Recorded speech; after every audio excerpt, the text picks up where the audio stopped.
Good morning, everyone. Myself Deepak Sharma, your faculty of Anatomy and Physiology at this beautiful platform of Medita Career Institute. तो student, आज का अपना lecture रहने वाला है आपकी anatomy and physiology of the cell के cell organelles, जिसका नाम है गोल्जी एपरेटस। ठीक है, तो आज अपन डिस्कस करने वाले हैं कि गोल्जी एपरेटस क्या होता है, सेल में किस जगह पाया जाता है, ठीक है, और इसके क्या क्या फंक्शन होते हैं या क्या क्या ये सेल में रोल प्ले करता है। ठीक है, तो इसको अपन सबसे पहले देख लेते हैं गोल्जी एपरेटस होता कैसा है, कहाँ प्रेजेंट होता है। ठीक है, ये सब इसकी लोकेशन के बारे में देख लेते हैं, इसकी स्ट्रक्चर के बारे में थोड़ा अपन जान लेते हैं ना स्टूडेंट।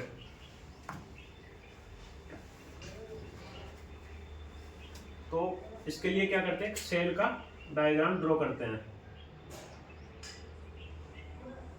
आज सेल का डायग्राम थोड़ा अलग सा रहेगा ना।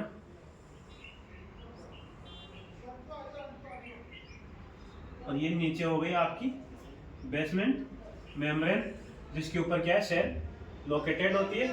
ठीक है, ये हो गया सेल का न्यूक्लियस। न्यूक्लियस क्या होता है, बेसमेंट मेम्ब्रेन की तरफ झुका हुआ रहता है। क्यों? क्योंकि इसको मैसेंजर का ट्रांसफर करना होता है। ठीक है, और इसकी टेंडेंसी होती है पोलर प्रॉपर्टी की वजह से। तो इसी में क्या होता है, ये हो गया सेल का आपका अपेक्स का पार्ट। ठीक है, ये हो गया बेस,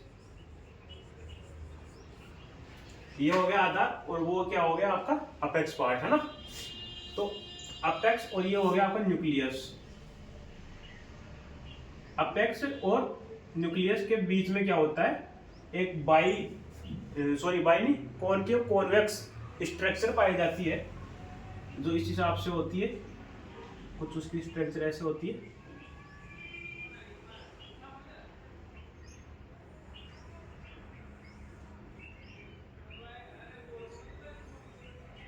ठीक है, जो ये स्ट्रक्चर है, इसकी ये वाली सरफेस होगी कौन सी, कॉनकेव।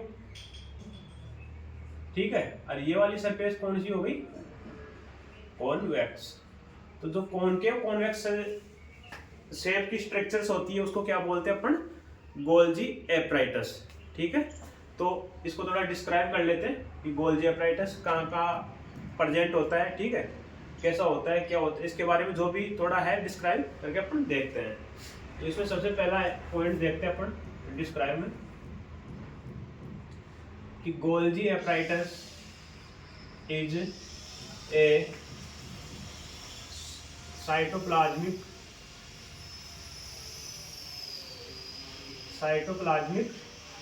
और सेल और साइटोप्लाज्मिक ऑर्गेनल्स।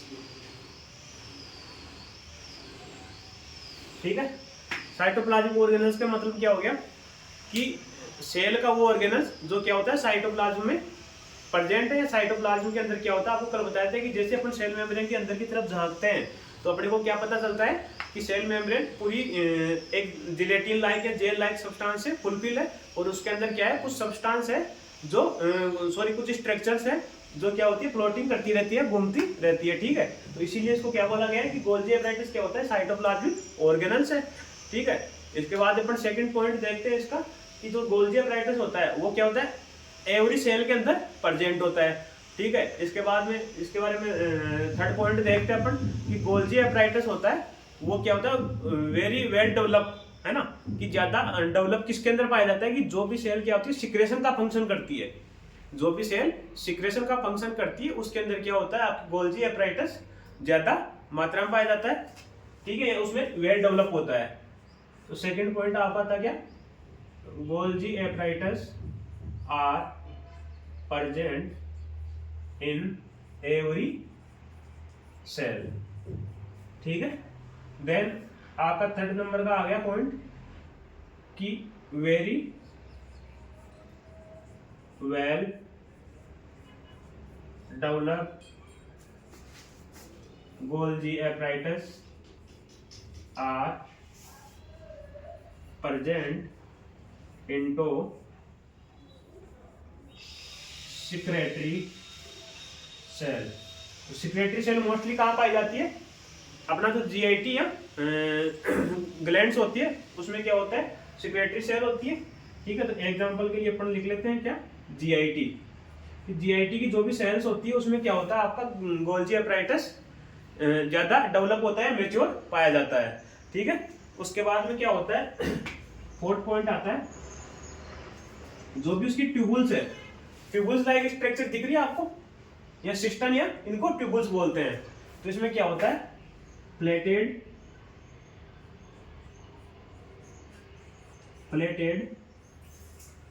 ट्यूबुल्स या सिस्टन्स। ठीक है, क्या होता है, प्लेटेड ट्यूबुल्स और सिस्टन्स इसमें प्रेजेंट होती है। देन इसके बाद में देखते हैं अपन क्या, जो इसकी ट्यूबुल्स होती है, ठीक है, ट्यूबुल्स की एक सरफेस कौन सी होती है, कॉनकेव सरफेस, और एक कौन सी होती है, कॉन्वेक्स सरफेस, है ना।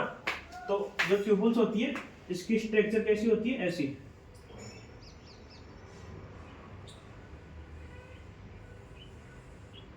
तो जो ये ऊपर वाली सरफेस हो गई, ठीक है, जो ये ऊपर वाली सरफेस है ये किसकी तरफ, टुवर्ड्स किसकी तरफ है, ये आपके सेल मेम्ब्रेन की तरफ, और जो नीचे वाली सरफेस है वो किसकी तरफ है, न्यूक्लियस की तरफ। तो जो ऊपर वाली सरफेस है इसको बोलेंगे अपन क्या, कॉनकेव, और जो नीचे वाली सरफेस है इसको क्या बोलेंगे अपन, कॉन्वेक्स। जो कॉनकेव होती है वो टुवर्ड्स होती है किधर, टुवर्ड्स सेल मेम्ब्रेन, एंड जो कॉन्वेक्स होती है वो होती है, कॉन्वेक्स सरफेस होती है वो किधर होती है, एंडोप्लाज्मिक रेटिकुलम की तरफ या न्यूक्लियस की तरफ। ठीक है, एक बार देख लो इसको। आपका फर्स्ट पॉइंट क्या हो गया, गोल्जी एपराइटस ये साइटोप्लाज्मिक ऑर्गेनल्स होता है। देन उसके बाद सेकंड पॉइंट क्या हो गया, ये ईच एंड एवरी सेल के अंदर प्रेजेंट होता है। देन उसके बाद में देखते हैं अपन थर्ड पॉइंट, वो क्या हो गया कि वेरी वेल डेवलप जो आपके गोल्जी एपराइटस होता है, ठीक है, वो किस में पाया जाता है कि जो भी सेल्स सिक्रेटरी नेचर की होती है, ठीक है, तो वो कहाँ पे होती है, आपकी जीआईटी के अंदर पाई जाती है। तो उसमें क्या होता है, वेरी वेल डेवलप गोल्जी एपराइटस पाया जाता है उन सेल्स में। ठीक है, उसके बाद में इसकी ट्यूबुल्स के बारे में, स्ट्रक्चर जो ट्यूबुल्स से मिलकर बनी हुई होती है, सिस्टम्स से मिलकर बनी होती है। सिस्टम्स कैसी होती है, प्लेटेड होती है ना। और इनमें क्या होती है, दो प्रकार की, इसमें टू टाइप की क्या होती है, सरफेस प्रेजेंट होती है, जिसमें जो ऊपर की तरफ फॉरवर्ड फेसिंग होती है सेल मेम्ब्रेन की तरफ, उसको अपन नाम से जानते हैं, किसके नाम से, कॉनकेव के नाम से। फॉर एग्जांपल यह हाथ ऐसे दिख रहा है ना, यह हाथ ऐसा है, ठीक है, हथेली पाल, तो जो अंदर का ये गड्ढा दिख रहा है आपको, इसको क्या बोलेंगे, कॉनकेव। और जो ये बाहर से उभार दिख रहा है, ठीक है, ये उभार दिख रहा है, ये कौन सी सरफेस होगी, कॉन्वेक्स। ठीक है, जो कॉनकेव है वो ऐसे सेल मेम्ब्रेन की तरफ, ठीक है, फॉरवर्ड टुवर्ड्स किधर होती है, आपके सेल मेम्ब्रेन। और जो ये कॉन्वेक्स सरफेस है वो किधर होगी, एंडोप्लाज्मिक रेटिकुलम या न्यूक्लियस की तरफ। देन उसके बाद में देखते हैं अपन क्या, इसकी शेप हो गई, है ना, और इसकी एक लोकेशन देख लेते हैं अपन, लोकेशन कहाँ प्रेजेंट होती है। आपके लोकेशन के अंदर आएगा, तो आप लोकेशन देख रहे हो एपेक्स एंड न्यूक्लियस के बीच के अंदर, बिटवीन अपेक्स एंड न्यूक्लियस। ठीक है, इसकी लोकेशन क्या होगी, अपेक्स एंड न्यूक्लियस के बीच के अंदर पाई जाती है। इसकी शेप कैसी होगी, प्लेटेड ट्यूबुल्स के रूप के अंदर हो गई। ठीक है, इसकी सरफेस के बारे में अपने देख लिया कि सरफेस कौन सी होगी, ये फिफ्थ पॉइंट में अपन देख लीजिए सरफेस। तो इसमें सरफेस हो गई आपकी कॉनकेव एंड कॉन्वेक्स। जो कॉनकेव होती है वो टुवर्ड्स द सेल मेम्ब्रेन होती है, और जो कॉन्वेक्स होती है वो टुवर्ड्स द एंडोप्लाज्मिक रेटिकुलम होती है। ठीक है, देन इसके बाद में अपन देखते हैं इसके फंक्शंस की, जो आपकी सेल गोल्जी एपराइटस है ये किस हिसाब से फंक्शन करता है, ठीक है, और कैसे अपने रोल प्ले करता है सेल के अंदर, सेल ऑर्गेनल्स के रूप के अंदर। तो अब अपन देखते हैं क्या, फंक्शंस ऑफ द गोल्जी एपराइटस। ठीक है, क्या रहने वाला हेडिंग में, function of Golgi एपराइटस।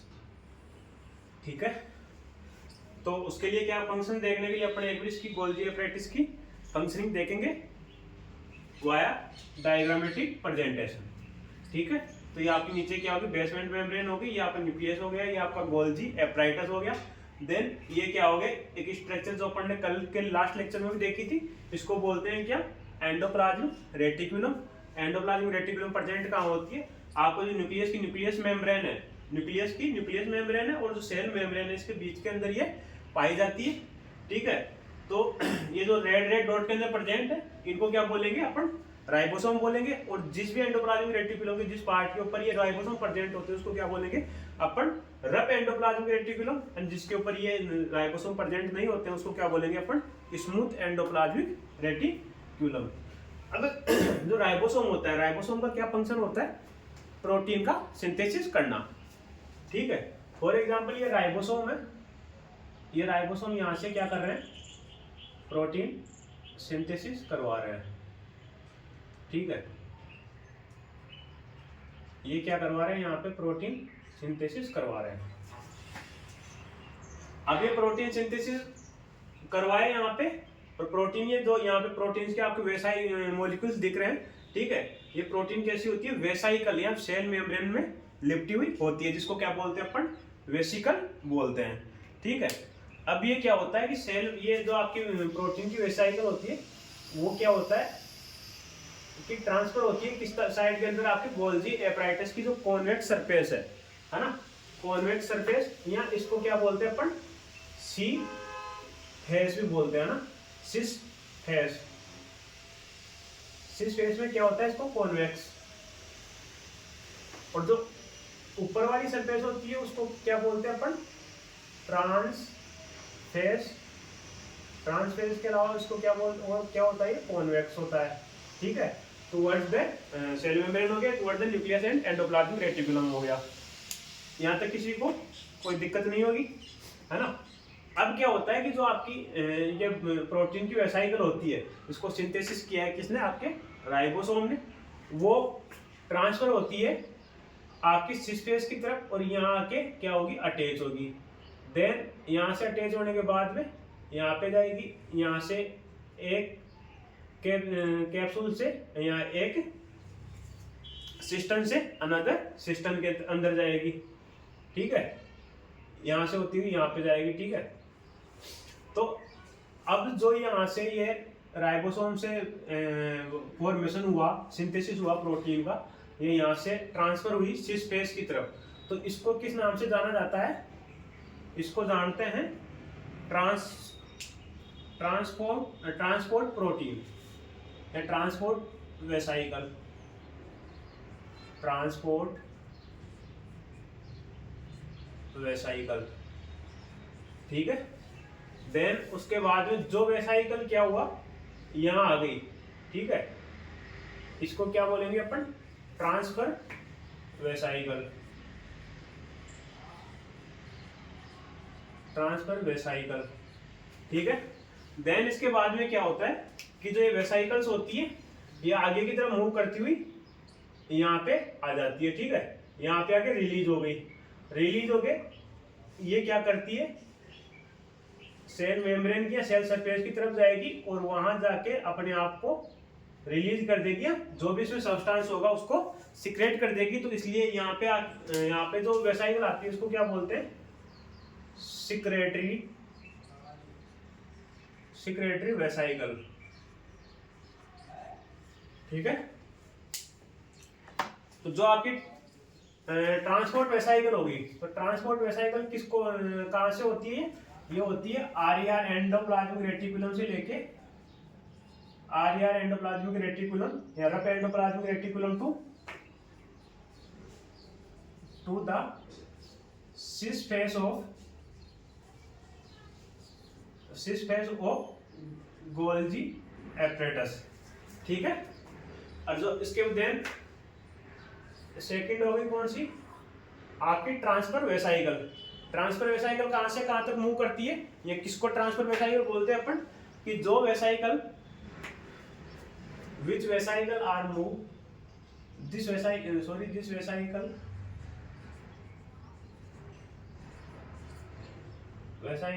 move one system to another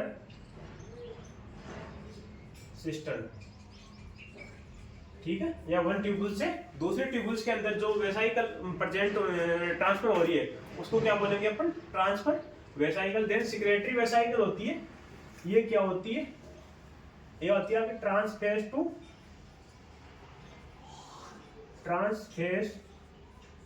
to cell surface, ठीक है। अब क्या होता है कि जो ये प्रोसेस हो रही है प्रोटीन सिंथेसिस से लेके आपके सेल सरफेस की तरफ जाके वहां से रिलीज होना, जो भी उसके अंदर वेसाइकल के अंदर सब्सटेंस भरे हुए हैं ना उनका रिलीज होना। तो इस जो पूरी मैकेनिज्म है इसको अपन एक वायर चार्ट के माध्यम से इसको समझ सकते हैं कि ये क्या हो गया, न्यूक्लियस हो गया, ठीक है,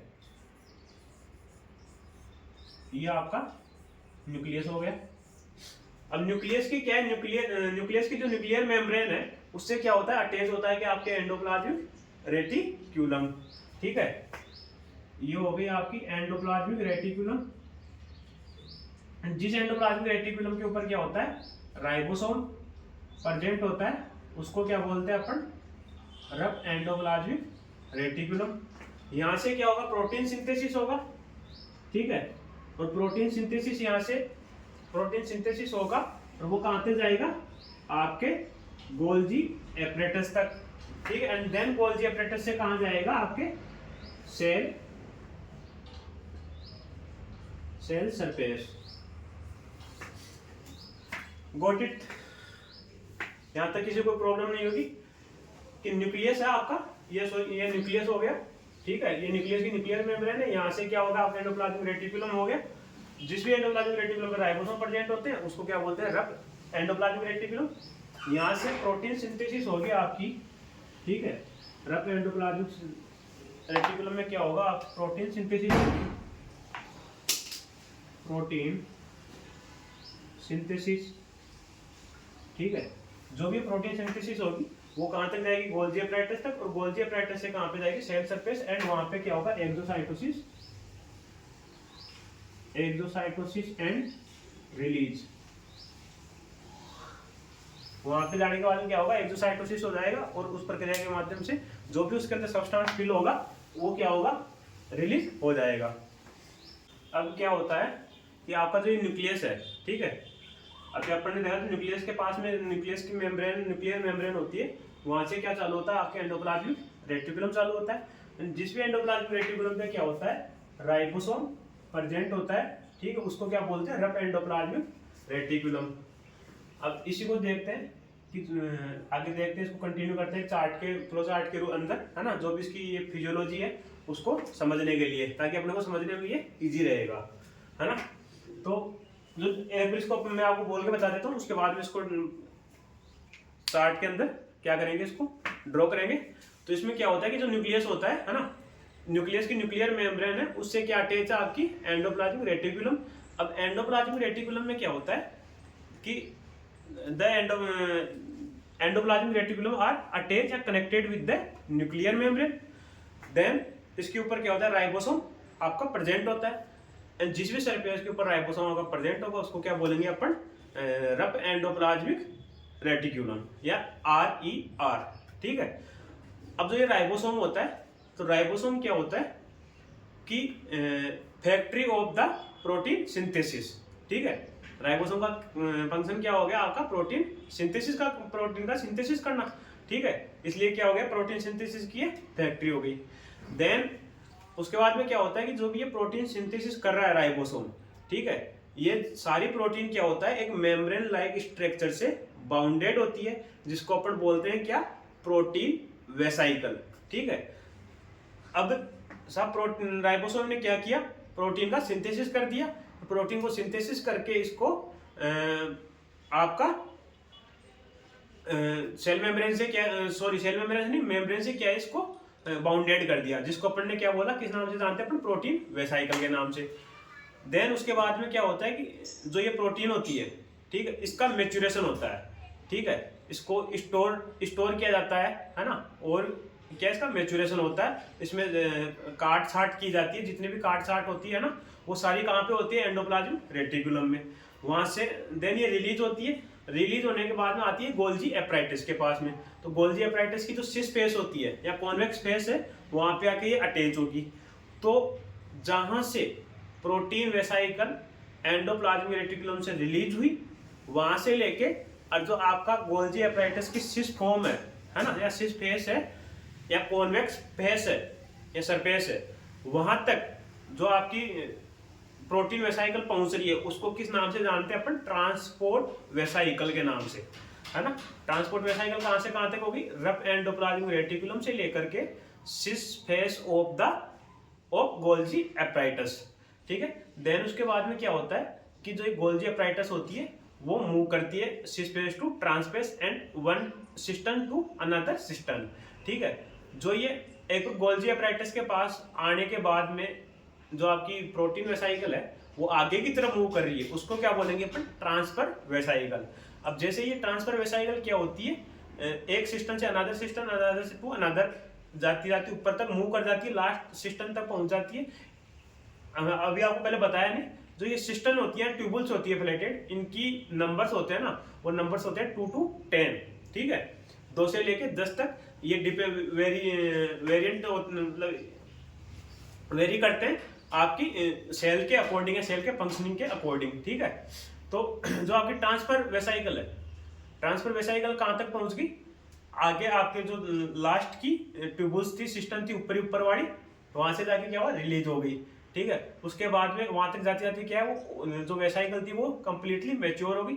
मैच्योर होने के बाद में वो ट्रांसफर होती है सेल सरफेस की तरफ या सेल मेम्ब्रेन की तरफ। वहां जाके क्या होगी? वो अटैच होगी किससे? सेल सरफेस से। और सेल सरफेस से अटैच होके अपने आप को वो डिजोल्व कर लेगी, उसकी जो भी मेम्ब्रेन है वो क्या होगी? डिजोल्व हो जाएगी। डिजोल्व होने के बाद में सेल मेम्ब्रेन के ऊपर जाके वो सिक्रेटरी, उसमें जो भी सब्सटेंस प्रेजेंट होगा उसको क्या कर देगी? सिक्रेट कर देगी, ठीक है। तो वो सब्सटेंस बाहर की तरफ और अंदर की तरफ सेल में चारों हो जाएंगे। तो ये जो प्रोसेस है, ये फिजियोलॉजी है, उसको अपन अब एक पैटर्न के रूप में या डायग्राम या चार्ट के रूप में एक बार इसको समझ लेते हैं, ठीक है। जो भी आपकी ये रफ एंडोप्लाज्मिक रेटिकुलम है, ये क्या हो गया? Connect with the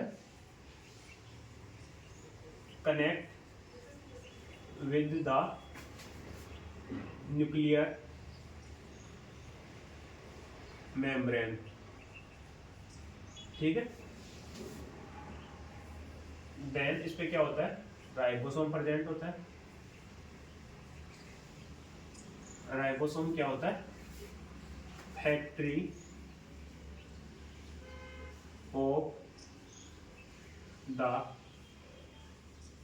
protein synthesis.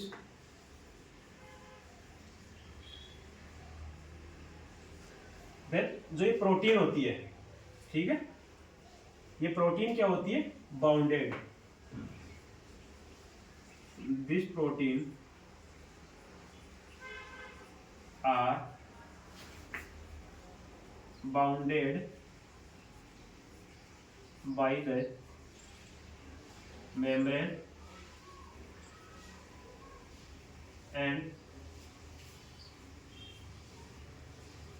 formation of the protein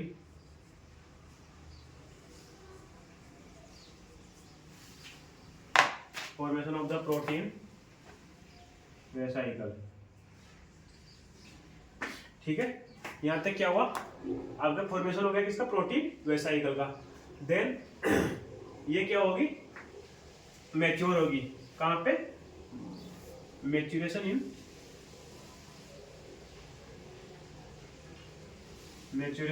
in endoplasmic reticulum.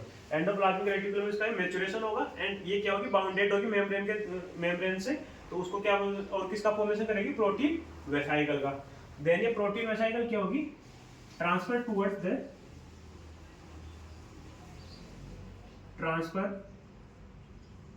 Towards the cis face of Golgi apparatus, है ना। ये क्या होगी? सिस फेस की तरफ क्या होगी? जो आपकी प्रोटीन वेसाइकल है वो सिस फेस की तरफ मूव होगी या फॉरवर्ड, है ना, मूव होगी उसकी तरफ। देन ये किस फॉर्म में होगी आपके, अभी बताया था कि जो एंडोप्लाज्मिक रेटिकुलम से प्रोटीन वेसाइकल रिलीज हुई वहां से लेके सिस फॉर्म तक पहुंच रही है ना, उसको क्या बोलेंगे अपन, ट्रांसपोर्ट वेसाइकल, प्रोटीन वेसाइकल, है ना, इन the form of transport vesicle, ठीक है। देन उसके बाद में क्या होगा, जो आपकी ट्रांसपोर्ट वेसाइकल है वो क्या होगी, मूव करेगी, move one system to another system या वेसाइकल, सॉरी ट्यूबुल्स, ठीक है। ये किस फॉर्म में होगी, in the transfer vesicle, transfer vesicle form, ठीक है। देन इसके बाद में क्या होगा, ये रिलीज या एक्सोसाइटोसिस, क्या होगा इसमें, exocytosis, exocytosis and release of the secretory vesicle, है ना, कि जो लास्ट के अंदर जाके क्या हुआ आपके ट्रांसफर वेसाइकल होती है, वो जिस लास्ट ट्यूबुल से जाके रिलीज हो रही है, एक्सोसाइटोसिस हो रही है, उसको क्या किस नाम से जानते हैं अपन, सिक्रेटरी वेसाइकल के नाम से, ठीक है।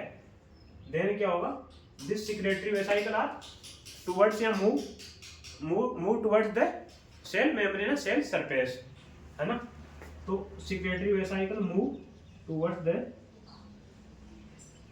Secretary vesicle move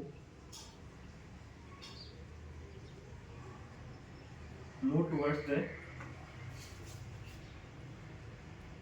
cell surface, है ना। देन क्या होगा, देन उसके बाद में क्या होगा, रिलीज ऑफ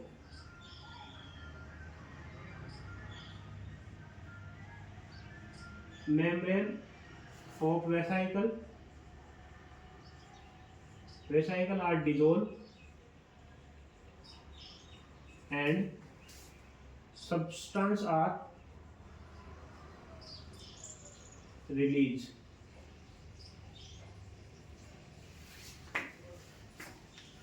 यहाँ तक किसी को कोई प्रॉब्लम, कि जो भी सिक्रेटरी आपकी वेसाइकल, सिक्रेटरी वेसाइकल होगी वो किस तरह मूव करेगी, सेल सरफेस की तरफ, और वहां पे मूव करने के बाद में क्या होगी, वो अपने आप जो उसकी मेम्ब्रेन होती है वो क्या होगी, डिसॉल्व हो जाएगी आपकी, और डिसॉल्व होने के बाद में जो भी उसमें सब्सटेंस फुलफिल होगा वो सेल सरफेस के ऊपर जाके रिलीज हो जाएगा, ठीक है।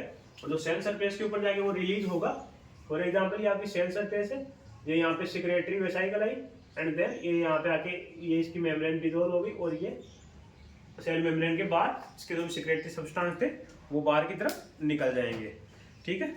तो एक बार आप ये देख लो सारा, न्यूक्लियस से लेकर रफ एंडोप्लाज्मिक रेटिकुलम, वहां से क्या कनेक्ट, जो रफ एंडोप्लाज्मिक रेटिकुलम होते हैं कनेक्टेड होती है किसी न्यूक्लियर मेम्ब्रेन से, देन इसके ऊपर राइबोसोम प्रेजेंट होते हैं, तो राइबोसोम क्या करते हैं, क्या होते हैं, factory of the protein synthesis, and ये फैक्ट्री ऑफ प्रोटीन बनती है राइबोसोम के माध्यम से, तो इसका मैच्योरेशन कहाँ होता है, एंडोप्लाज्मिक रेटिकुलम में, और this protein are bounded by the membrane and formation of the protein vesicle and transfer towards the space of the Golgi apparatus and in the form of transport vesicle. मतलब ये क्या कह रहा है कि आपके जो भी एंडोप्लाज्मिक रेटिकुलम से सेल की वो प्रोटीन की वेसाइकल निकल रही है, वो वहां से लेके जब आपको मूव हो रही है किधर की तरफ, गोल्गी apparatus की तरफ, तो उसको क्या बोलते हैं, ट्रांसपोर्ट वेसाइकल। देन उसके बाद में one system to another system transfer हो रही है, तो उसको क्या बोलेंगे अपन, ट्रांसफर वेसाइकल। देन उसके बाद में लास्ट ट्यूबुल से रिलीज होकर के सेल सरफेस की तरफ जा रही है, तो उसको क्या बोलेंगे अपन, सिक्रेटरी वेसाइकल। एंड वहां जाके क्या होगी, इसकी मेम्ब्रेन डिसॉल्व होगी, और जो भी उसमें सब्सटेंस होंगे वो जाके क्या होंगे, रिलीज हो जाएंगे। अब रहेगा अपने function of the Golgi apparatus, ठीक है, इसके क्या क्या फंक्शन होते हैं। तो इसका फर्स्ट फंक्शन अपन देखते हैं कि गोल्गी apparatus होता है वो क्या करता है, सॉर्टेड करता है किसको, प्रोटीन को। सॉर्टेड का मतलब क्या होता है, सॉर्टेड करता है, स्टोर करता है ना। सॉर्टेड या स्टोर का मतलब क्या होता है कि जो भी प्रोटीन सिंथेसिस हुई है ना, जो भी प्रोटीन बनी उसमें कौन कौन सी प्रोटीन काम की है, कौन सी नहीं है, ठीक है, कौन सी प्रोटीन का कितना पार्ट काम का है, कितना नहीं है, उसको कट करना, उसको छांटना, है ना, जो भी छटनी है, जो भी प्रोसेस है, प्रोसेसिंग है, वो सारी किस में होगी, वो सारा काम कौन करेगा, आपका गोल्जी एपराइटस। देन उसके बाद में क्या होगा, इसमें स्टोर करता है ये प्रोटीन का, ठीक है। जो ये स्टोर करता है वो 3 फॉर्म के अंदर करता है, ये ग्लाइकोलिपिड के अंदर, या ग्लाइकोप्रोटीन के अंदर, या लिपोप्रोटीन की फॉर्म के अंदर, ठीक है। देन इसके बाद में जो इसका ये क्या करता है, लाइसोसोम होता है आपके, लाइसोसोम का फॉर्मेशन करवाता है, और इस लाइसोसोम का फॉर्मेशन करवाने के बाद में इसका ये जो प्रोटीन बना रहे हैं, या प्रोटीन सिंथेसिस स्टोर करके जो ये मॉडिफाइड करके जो ग्लाइकोलिपिड ग्लाइकोप्रोटीन बना रहे हैं, वो किसके अंदर काम आते हैं, आपके सेल मेम्ब्रेन के फॉर्मेशन के अंदर। तो इसका सबसे फर्स्ट फंक्शन कौन सा हो गया, इसका पहला फंक्शन हो गया आपका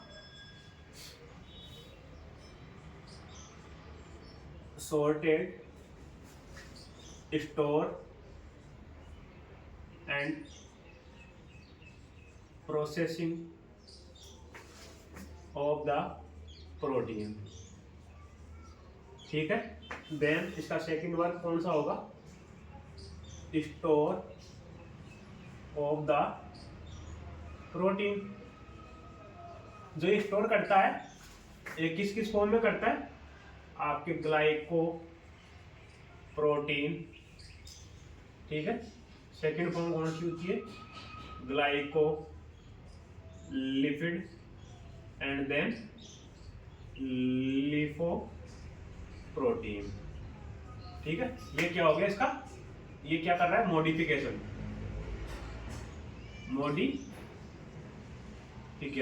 ठीक है। ये क्या हो रहा है, इसका मॉडिफिकेशन हो रहा है, किसका, प्रोटीन का, किस किस के फॉर्म में, glycoprotein, glycolipid and lipoprotein. Glyco word आपको कल बताया था, जो कार्बोहाइड्रेट होता है उसको क्या बोलते हैं अपन, ग्लाइको के नाम से जानते हैं। ग्लाइको प्लस प्रोटीन है, कार्बोहाइड्रेट प्लस प्रोटीन, उसको क्या बोलेंगे अपन, ग्लाइको प्रोटीन। देन थर्ड इसका फंक्शन आएगा क्या, the Golgi apparatus are involved into production या formation of the lysosome.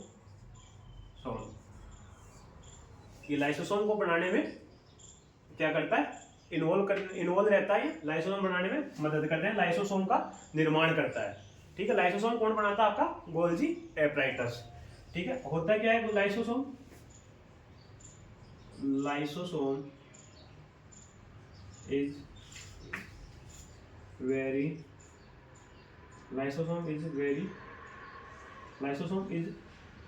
Bag और पाउच, बेग या पाउच ऑफ द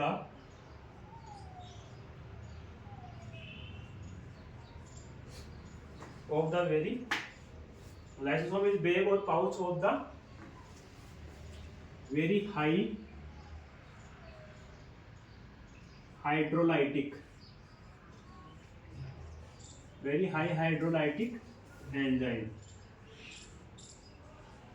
ठीक है। अभी एंजाइम क्या होते हैं, आपको लास्ट लेक्चर में बताया था कि एंजाइम जो प्रोटीन्स होती है वही क्या होती है, 98% एंजाइम्स की फॉर्म में फंक्शन करती है, ठीक है। अब जो प्रोटीन आ रही है कहाँ पे, आपके गोल्जी एपराइटस में, वहां पे उसका क्या मॉडिफिकेशन हो रहा है, तो वहीं से मॉडिफिकेशन होके क्या होती है, प्रोटीन, जो भी प्रोटीन एंजाइम के फॉर्म में काम करती है, ठीक है। तो जो एंजाइम कौन से होते हैं, हाइड्रोलाइटिक एंजाइम होते हैं, वो सारे इकट्ठे होके एक पाउच बनाते हैं, एक बेग लाइक स्ट्रक्चर बनाते हैं, उसको क्या बोलते हैं अपन, लाइसोसोम, ठीक है। तो ये लाइसोसोम बन कहाँ रहा है, या कौन बना रहा है इसको, गोल्जी एपराइटस। अब जो भी आपकी glycoprotein, glycolipid and lipoprotein structure है, ये इन्वॉल्व होती है किसमें, सेल मेम्ब्रेन फॉर्मेशन में, सेल मेम्ब्रेन फॉर्मेशन। देन क्या हुआ, अल्टीमेटली आपका गोल्जी एपराइटस है वो किसमें इन्वॉल्व हो गया, सेल मेम्ब्रेन के फॉर्मेशन के अंदर। तो ये इसके गिने चुने 4 फंक्शन थे जिसको अपन ने देखा कि ये क्या करता है, सॉर्टेड करता है। सॉर्टेड का मतलब क्या हो गया, छांटना हो गया, काटना पीटना छांटना जो भी प्रोसेस है वो सारी इसको क्या बोलेंगे, प्रोसेसिंग या sorted of the protein. Then उसके बाद सेकंड फंक्शन क्या करता है, ये स्टोर करता है, ठीक है। स्टोर करके उसको मॉडिफाई करता है। मॉडिफाई किस किस फॉर्म में करेगा, ग्लाइकोप्रोटीन, ग्लाइकोलिपिड है ना, और लिपोप्रोटीन के अंदर, जो क्या करते हैं आगे चल के वो सेल मेम्ब्रेन को बनाने में हेल्प करते हैं। देन इसके अलावा ये क्या काम करता है, लाइसोसोम का, जो लाइसोसोम खुद क्या है, एक सेल ऑर्गेनल्स होता है, उसको फॉर्मेशन करवाता है ना, आपका गोल्जी अपराइटस। और लाइसोसोम होता है क्या, एक हाइड्रोलाइटिक एंजाइम्स का वेब होता है, ठीक है। आई होप यहाँ तक किसी कोई प्रॉब्लम नहीं होगी, सब लोगों को समझ में आया होगा। देन अगर फिर भी अगर आपको कोई प्रॉब्लम हो तो आप कमेंट सेक्शन के अंदर कमेंट करके आप बता सकते हैं, पूछ सकते हैं।